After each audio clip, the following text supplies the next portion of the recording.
महाभारत युद्ध के बारे में तो हम सब ने सुना हुआ है, पर क्या आप जानते हैं कि महाभारत के युद्ध में जो लाखों सैनिक महाभारत का युद्ध कर रहे थे, उनका भोजन रोजाना कौन और कैसे बनाता था?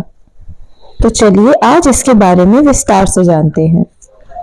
कुरुक्षेत्र में हुए महाभारत के युद्ध में लगभग हर राज्य की राजा और उनकी सेना ने हिस्सा लिया था।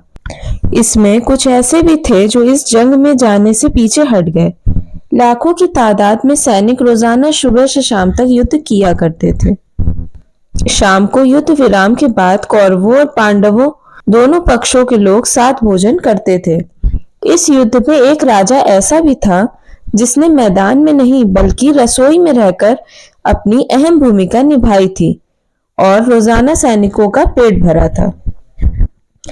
उडुपी नरेश वासुदेव का अनुमान इतना सटीक था कि रोज लाखों सैनिकों के लिए बनने वाला खाना ना तो कम होता था और ना ही ज्यादा। भोजनशाला में सूर्योदय होते ही हजारों रसोइये खाना बनाने के काम में लग जाते थे। भोजन में अन्न मसाले कितने इस्तेमाल होंगे इसकी गणना उडुपी के राजा ही करते थे।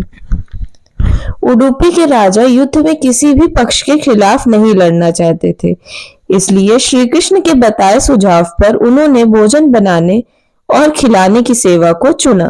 मान्यता है कि उडुपी के नरेश ने पांडवों को खाने के सटीक हिसाब का रहस्य बताया था। उन्होंने कहा कि मैं हर रात में मूंगफली छीलता हूँ। इसमें से श्री कृष्ण जितनी मूंगफली खाते हैं उससे मुझे युद्ध में अगले दिन मरने वाले सैनिकों की संख्या का अंदाजा हो जाता है। उनकी गणना के अनुसार 5 मूंगफली का मतलब 50,000 सैनिकों की मृत्यु। अगर आपको ये जानकारी अच्छी लगी हो तो प्लीज हमारे चैनल को लाइक, शेयर और सब्सक्राइब करना बिल्कुल मत भूलिएगा।